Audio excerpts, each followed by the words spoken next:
Okay, that should be better. Let's see.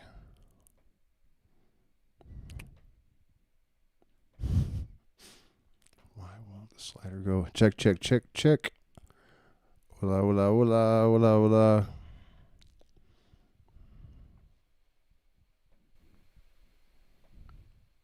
Check, check, check. Let me know if that's better. Can you guys hear me now? Assuming that you can, all right, I'll start over. So, apologize for that. But this Phoenix process, conversations, a lifetime of conversations with the universal mind. This is going to be the introduction to what is probably going to be a pretty long series.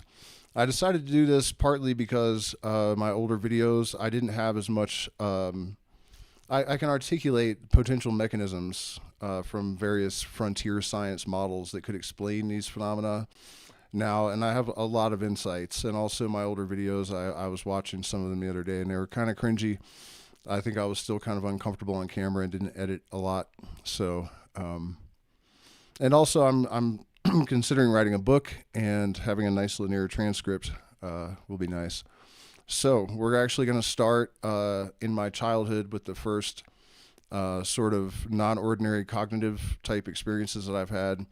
And we're also going to, in this series, every time we land in an instance where trauma sabotaged something, we'll go into how I've resolved that and what the sort of cognitive science of like deactivating priors and attenuating our default mode network and all of these sort of things that can free us from that cage of mind forged manacles, right? I also wanted to mention that I did the interview with Dr. Stanley Krippner yesterday. Unfortunately, there were some audio problems, but I should have that posted by tomorrow. Absolutely fantastic. Wonderful human being. It was really an honor to get to sit down with him and have a conversation. Yeah, absolutely wonderful. So, before we get into the series, one of the reasons I wanted to do an intro is that there's a lot of context for a lot of the things that I'm going to say. And it's actually kind of a problem on this channel because I can't stop and contextualize everything I say when it's needed. It would get ridiculously redundant. So I'm going to offer most of that in this introduction and then refer people to this video so that I don't have to constantly contextualize everything I say. So basically, this mission came to me at birth, from what I can tell. I had this kind of intuitive sense that the fairy tale sky god religions were complete madness, and also that materialism was not a sufficient, it didn't sufficiently explain the universe. There were so many problems I could see with both sides of that coin. I also kind of sensed that a crisis of purpose was a huge problem for humanity that led to a ton of exploitation. And also, I sort of anticipated that it would end in a existential crisis, which is what we're experiencing now. So from a very young age, I would read Dr. Stanley Krippner's books like Dream Telepathy and Timothy Leary and Brian Greene's books on string theory and anything I could get my hands on that I felt could help me connect the dots and find this sort of stone of the wise. My intuition basically was that there was the true metaphysics could be derived or extrapolated from natural principles, right? That the real scriptures written large upon the land for those who have eyes to see it.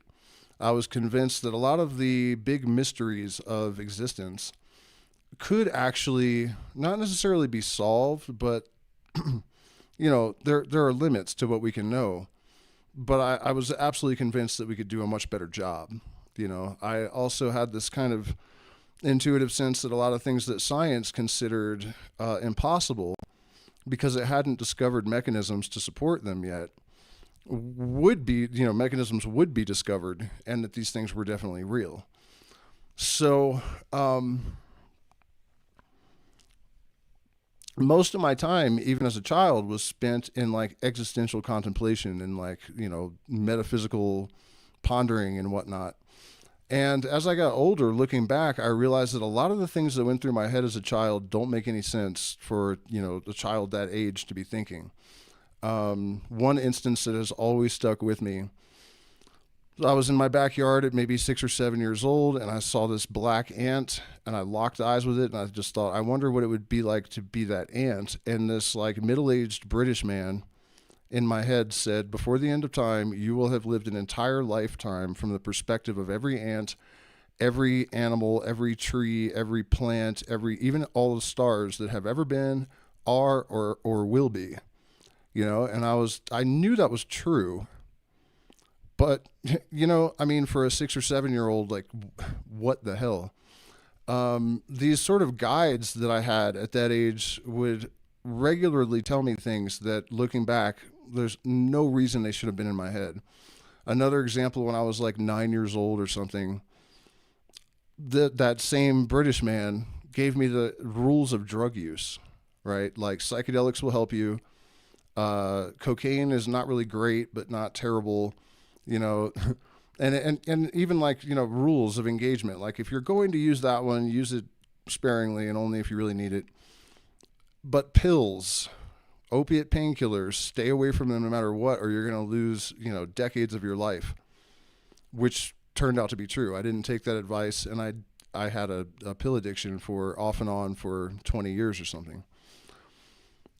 So these, adult guides would interject at just random various places in my life with guidance and advice and insights into science that many years later, especially in the last year, have proven to be either true or at least perfectly isomorphic with emerging theoretical frontier science models.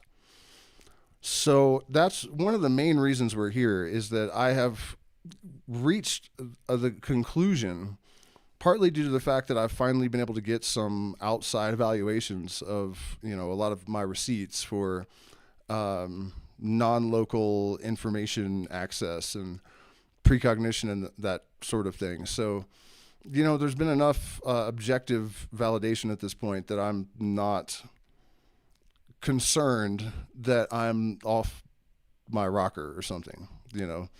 We're definitely standing on pretty solid ground at this point. We are basically able to understand, in terms of, for example, Michael Levin's collective goal state model or theory, how it is that distributed intelligence actually works in terms of like bioelectric fields. And we know that those mechanisms can even overwrite genetics. And he's also shown that if you take cells out of their context, they can engage in behaviors that are not in their DNA that are extracted from the field. We have Stuart Hameroff's work. We have Dr. Schooler's now theory that also shows that these collective goal states, I shouldn't say show, but theorizes, apply to cognitive systems as well, right? And there's a couple reasons that's important. Some of the assumptions that we're going to be operating under throughout this series is that the universe is a holographic information system, that the holonomic brain theory is correct, that there is a universal sort of algorithm that is the underlying blueprint for the architecture and dynamics of all systems in the universe. What else? Oh, that meaning is actually architectural. And we are going to use that to understand why I had all of these experiences, how they're facilitated, and how we can learn to engage with this architecture and these goal state attractors more consciously and deliberately. This is fundamentally important to every human being, because when there is no dissonance introduced into a biological system, the tendency is for greater homeostasis, right? The system tends towards homeostasis. Our society has been deliberately engineered to obstruct that connection for human beings. And I don't think I have to tell any of you that we are at a juncture where if we do not reclaim our sovereignty and reorganize the system, we are doomed in ways that none of us even want to think about. If we are successful in creating coherent nodes and a new pattern in the field of entropy, then the future is more extraordinary than any of us can possibly imagine. This is the tipping point we have arrived at. And understanding consciousness, for example, in terms of like systems theory, allows us to interface with the system in a way that does not require like direct confrontation even, but I'll even expand on that a little bit. So if you have nodes of coherence in a field of entropy, those nodes of coherence will create a pattern in that field of entropy based on their information, right? So for many, many years, I thought, okay, well, we just have to explain all this to the masses, wake them up. It's not that hard to like follow this stuff. And my experience over the decades has been that when I explain these things to people, they generally say something like, oh, it's like you're reminding me of something. So I know that it's not that difficult of a bridge to cross. But since like 2020 or so, the propaganda machine has exerted increasing influence and much more effectively. And, there's a lot of influences that contribute to this. But the receptivity has gone way down. Apathy has gone way up. This is something that is also being deliberately fomented, right? Like the Epstein files, showing the population the limits of accountability, sending the message that they're useless trash and that they can do anything they want to their kids and nobody's going to do anything about it, sending a message to the whole world that the most heavily armed populace in the entire world can be made aware of what they're doing to their kids and nobody starts shooting anyone. I'm not saying they should algorithm. I'm just saying that's, what's going on. So, in the face of all that, you can become apathetic. That's what they're trying to accomplish. But if my framework is correct, and it's not like it's just me, there's all kinds of science to support this, and we're going to thoroughly integrate all of that as we go. But if you just think about it in the terms of an information system, small nodes of coherence, the unawakened muggles are basically like the neutral entropic aspect of that. So we don't actually have to reach the masses and convince anyone of anything. When you increase coherence in the field, it just sort of brings people into line with truth. And I feel like I'm going too deep into all of this now because it's going to make it redundant when I do it later. But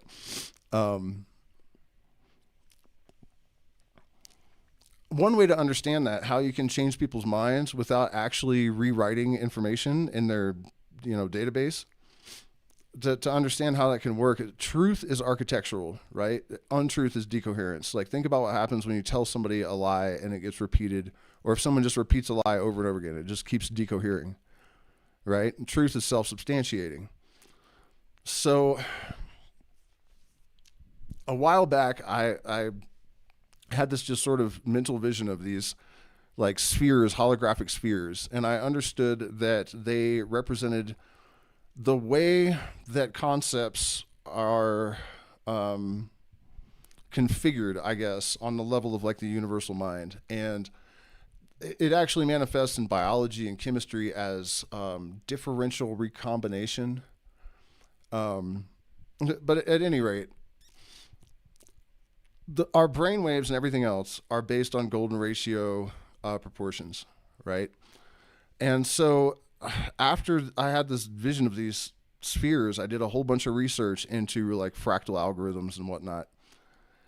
And it occurred to me that we should be able to use golden ratio based electromagnetic or ultrasound oscillations to bring the mind into greater coherence, right? And about 2 weeks after that, Stanford published this research that they had discovered that they could use these golden ratio based oscillations, ultrasound, to do exactly that. So, it says that our stream has dropped. I don't know if I should believe it or not. Still no sound, or is there? I would imagine there has to be now.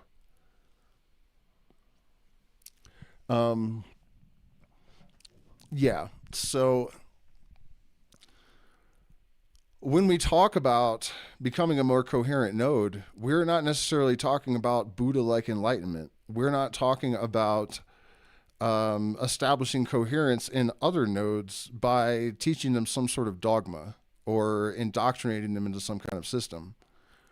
What we're really talking about is just self-knowledge, to having a clearly defined sense of purpose and alignment in action that is utterly committed to that purpose. And just as in a collective goal state system, when the individual units come into alignment with their purpose, the entire goal state system functions more perfectly. And this idea that there's an underlying universal algorithm, if we take that goal state system concept and we apply it to human societies, that's one of our assumptions we're going to be operating throughout this series, that there is basically one blueprint for all of the dynamics of all the different systems in the universe. And when I earlier talked about how the sort of perfect metaphysics will be derived from natural principles, optimizing human systems based on nature's algorithms, for example, extrapolating moral and ethical guidelines from goal state system research and applying that to human systems. This is the way to bring the entire civilization into entrainment with the universal mind or with nature. And one of the probably most powerful aspects of all of this is that whether you're looking at it from a scientific perspective, optimizing human systems objectively based on dynamic algorithms and natural principles makes sense from a scientific and mathematical point of view. But if you're coming from a spiritual or religious framework, using the scripture that's writ large upon the land, God's handiwork, in order to inform all of our systems, is living a godly life. So no matter how you slice it, this absolutely works. And the scientific evidence in favor of every aspect of it that I have managed to sort of stitch together is just increasingly, overwhelmingly, it's the way to go. And it's also true that science in different domains is converging on this realization right now. And I honestly think it's not just that the elites are doing this because they can see it coming and they know that it means the end of their exploitation and their power. It's also just the fact that this is the way the system operates, that it generates a third thing through the interaction of opposites, right? So any amount of potential is going to be balanced with existential threat, and our job basically is to remember that the magician has the inertia of the universe to assist him, and that we are partly just mechanistic beings caught in a sort of machine, but we also do have influence and obligation and free will. So we have to actually act, and we have to take it seriously, and we have to overcome our fear. We have to overcome our apathy, and we need to embrace the responsibility that we have. If we have awareness, you could frame that as being called, So let me check in with the chat, see what's up. I hope you guys can hear me now, because I know you were saying there was no sound. So yeah, I know I've been a little bit all over the place tonight, but it's a really vast and sort of convoluted subject to tackle.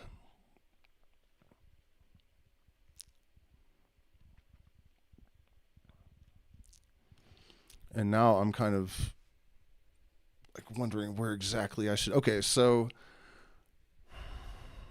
the GATE program would probably be a good place to start. I'm sure most of you guys have heard about this. You may have heard my stories, but second grade, I guess, a lady from, I guess, the Department of Defense.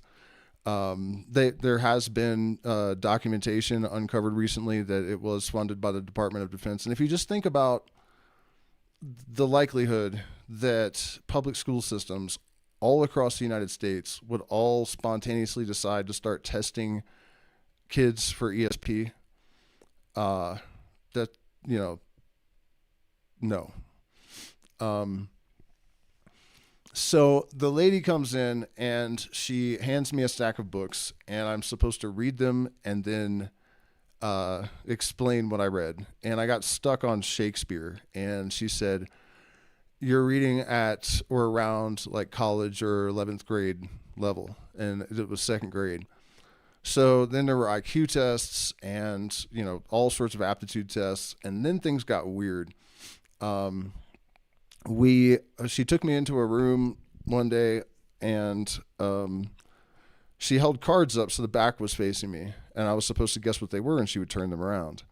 I only got these wavy blue line. There was like a line on the bottom and like a blue bump line above it, and I only got that one wrong every time for some reason.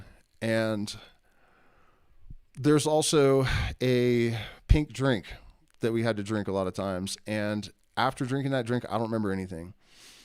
The program didn't really actually start fully until the next year, which was third grade, and they would come and take us out of our classes.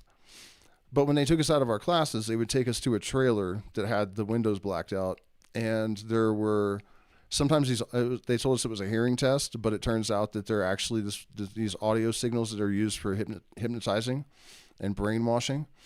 Um, and I only remember one time being actually taken to like a class with other kids and one field trip. All of the rest of it was being taken alone into a trailer with the windows blacked out, given a pink drink, and not remembering shit. There were a few other, like I remember playing a video game called Oregon's Trail once or twice. But the story gets more strange because we all have a scar on our forehead. We all have a mark on our left arm in the same place. We all almost drowned as toddlers. None of us have ever broken a bone. So, there's a lot that's still kind of mysterious with this whole thing.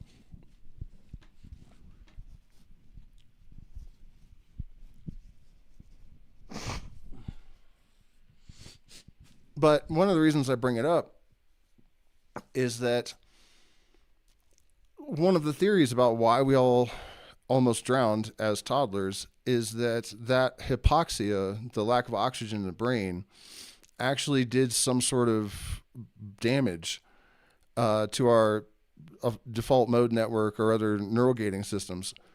So the reason all of us gate kids have ESP and, pattern recognition superpowers, and maybe that's why we never break bones, is actually because that, the default mode network was sort of attenuated through damage to our brains, and there's more subsystem crosstalk. So we're actually not just able to extract information from patterns, but also to synthesize and extract from that. And that is possibly why over the years I've had so many experiences of sort of non-local information access. Although I don't really like that term, because I suspect that what's really going on is that the universe is actually a holographic information system, and that we do actually have all of that information stored somehow in our brains, that it's not really a matter of external access.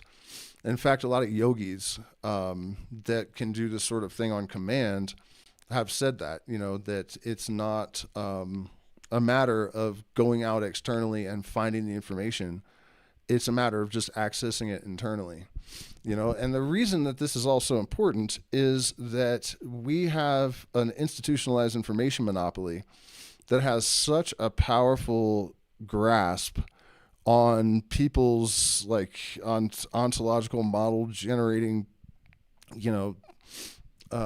processes, that it's kind of gotten to the point where people just kind of outsource their thinking and their beliefs, to this machine without sort of questioning it. And people will ridicule, and even worse, there's sort of an animosity towards people like me who don't have a PhD in whatever subject it is, but still have the audacity to think about it, to ask questions, to look for theoretical gaps in models, and, offer adjustments. It's like offensive to people. Shut up and let the experts figure it out. It hasn't been long enough to determine whether or not things like Bill Gates writing to Epstein in the files, how do we get rid of all the poor people once and for all? They also found in the files that a lot of the people that were involved in the pandemic started moving money around and organizing themselves 3 years before it actually happened. It's very hopeful that the masses are going to at least have their level of trust for, these institutions attenuated a little bit. We can only hope. But one of the reasons that I share all these things, what I hope to establish, and I have proven it, extraordinary claims require extraordinary evidence, but it's well documented over the course of the years on my channel. So I feel completely comfortable to say these things now, that even if it does require some brain damage as a toddler and, unusually high IQ or whatever, any person is, I believe at least, capable of making adjustments, of addressing priors and sort of neutralizing their influence so that they're able to have a more holistic experience of the universe, and also to be able to sort of view the fractal pattern that we extract information from without so much information missing, right? Another bit of context that I wanted to offer in this little introduction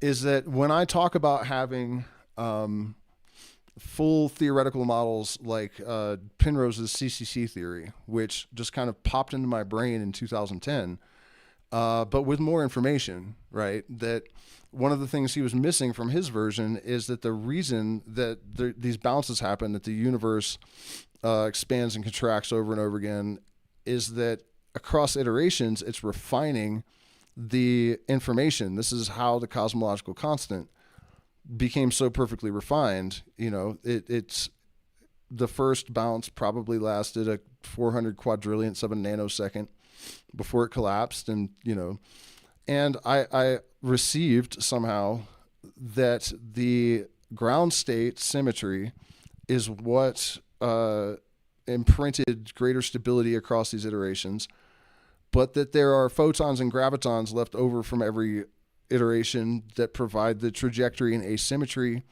I had the same black hole cosmology that Penrose wrote in the theory. And also in my version of it, the question of why the collapse occurs was answered thusly, that it's sort of like a symmetry threshold. When the system runs out of possible configurations and all of the, all of the possibilities have been exhausted, it collapses. And that is actually consistent with current science and systems theory and whatnot. So what I'm getting at, however, is that even though that popped into my head and then was published by Penrose, it doesn't necessarily mean it's true. And I'm not saying that these things aren't true. And one of the reasons I'm kind of leaning towards they probably are is that when you transpose these models to other systems, it never fails to apply, right? So if you think about the fact that the universe is, all of its generative mechanisms are recursive, right? So that's basically what's going on with this expansion and contraction process of the universe. When you look at DNA, it's doing the exact same thing. When you look at how Fibonacci generates a spiral galaxy or a seashell, it's doing the same thing, the same recursive process of like self-reference and then extrapolation from that and, evolution. So that makes me kind of think it's probably correct because you see it in all systems, right? But yeah, I just wanted to make sure I offered that as part of the context that when I cite these things, it's mostly in the interest of just kind of establishing that at the very least, we do have access to information that exists in the field, a much, I guess, more solid example of that.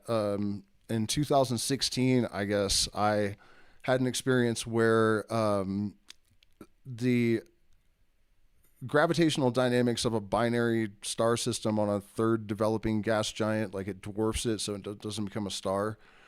That theory was published a few days after it came to me. And it was absolutely true. So there is at least some record. Like what I'm saying is most of these things that have emerged from my subconscious are highly theoretical still. They're not fringe science, but they're very theoretical. But there are at least a couple examples that have been confirmed with certainty. So, only time will tell. Also, as we go through these stories in the future installments of this series, there will be a lot of things that are still complete mysteries to me. And a lot of it I have never really fully disclosed, and I think I'm going to this round. But for instance, the idea of external agency, right? Like I have experienced sort of internal voices that have guided me highly specifically with specific details into specific scenarios, goals, I don't know what to make of the fact that it's not just voiceless intuition, that there oftentimes are actually personalities that are dictating these things. There are also a lot of experiences that I've had that suggest an external agency. And that isn't so much of a problem for me, except that understanding why if something has external agency, it's not more consistently obvious.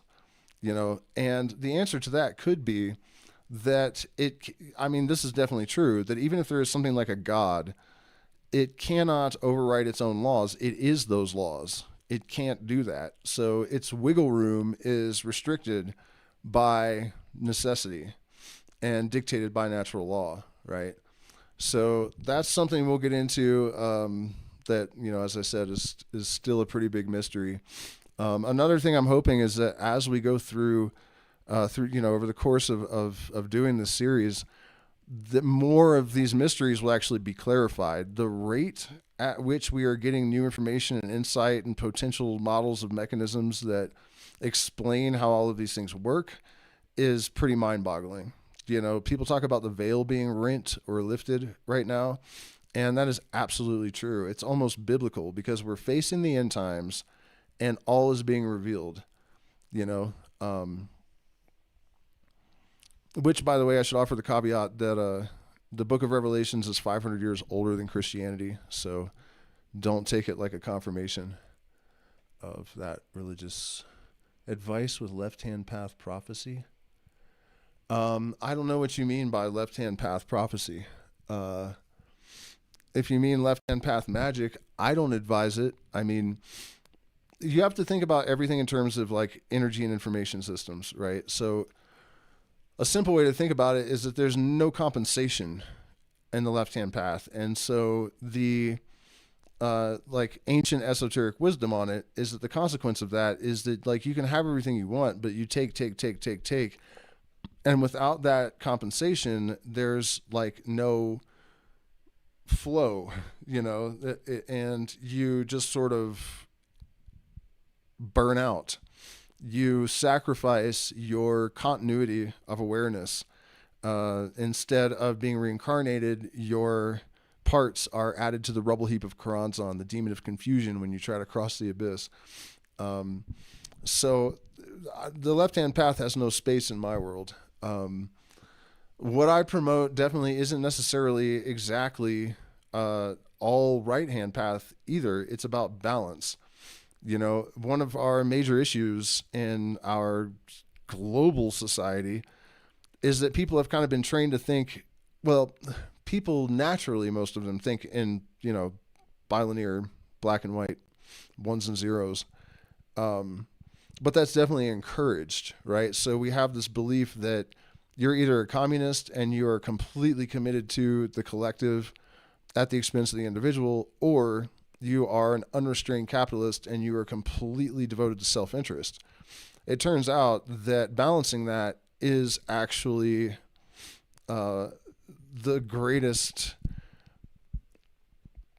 enhancement of self-interest anyways,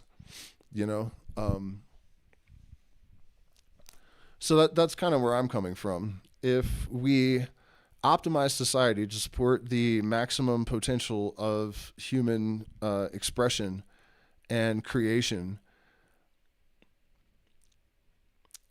optimizing our environment to support that will naturally flow from having done that. And the model that I'm going to describe using these stories as illustrations basically proves that. I'll give you guys an example. In a holographic information system where meaning is architectural, when you come into alignment with your sense of purpose and then you align your action with that, you are in alignment with the universe architecturally, and that's why synchronicities happen. And so, and by the way, on Substack, you can find much more in-depth elucidations of all this stuff. But I'll give you an example. I had this experience where all three members of this band that I had this mission that sort of related to died in the interim, and the ones that I didn't have any interactions with were still alive. And the moment that I realized this, there was a very specific and direct message that related to what was happening in my world at that moment. The thing is, when people experience this kind of synchronicity, they usually do one of two things. They dismiss it as complete coincidence and absolutely meaningless, or they have ego inflation and they feel like they're, the chosen one or something, and that these things are happening because of them or for them or as a direct message. In a holographic information system or universe where meaning is architectural, both things can be true at once. So we lift the individual above nihilism without threatening ego inflation. This is what happens when your metaphysical system is actually balanced and extracted from principles of knowledge of the natural world. Right? So it's not left-hand path or right-hand path. It is the perfectly balanced middle ground, and I don't even know if that's really true. I mean, it's definitely leaning more right-hand path than left-hand path. And that's the great irony of it, that people have been convinced, that are on the more right-leaning side of the coin, that this sort of equalization is going to cost them in terms of like their, self-interest. And it's the reality is that it's actually the opposite, that the absolute best scenario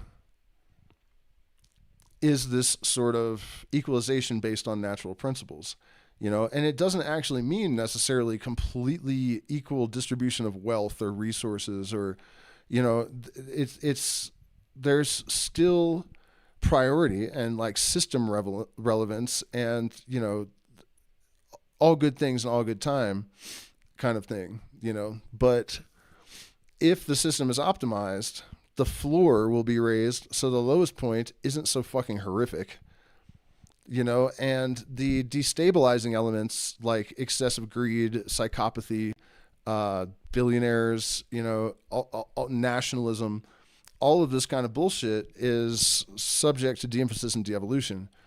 So, without those influences, there's just not dissonance to this degree. There will never be absolute utopia because that's not what the system is designed for. But we can bring the level of suffering down to the minimum that is imposed by the generative constraints of natural law.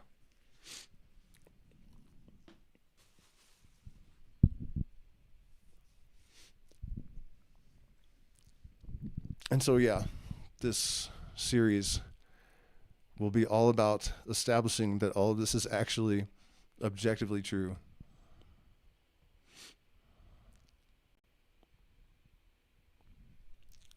So I don't see a lot of questions or subjects that you guys are wanting me to riff on. Tomorrow night, we are going to talk about simulation theory and quantum immortality. Neither thing am I very much of a fan of. I'm not going to say why because I don't want to ruin the stream, except with quantum immortality, there's something that is just so ridiculously obvious that makes it pretty much ridiculous right out the gates.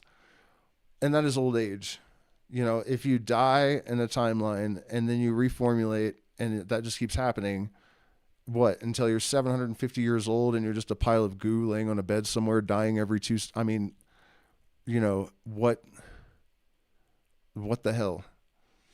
And the fact that so many people have bought into this without seeing that obvious flaw instantly is a little bit scary. And it's why I do what I do, to try to assist people in separating the wheat from the chaff. So do me a favor, you guys, hit the like button, share, subscribe, consider becoming a patron. We're demonetized. I do consultations if you would like personal assistance working through all of these processes. We will get into the actual Phoenix process stories in the next segment of this. And don't forget to check out the interview with Dr. Krippner, which I'm going to start working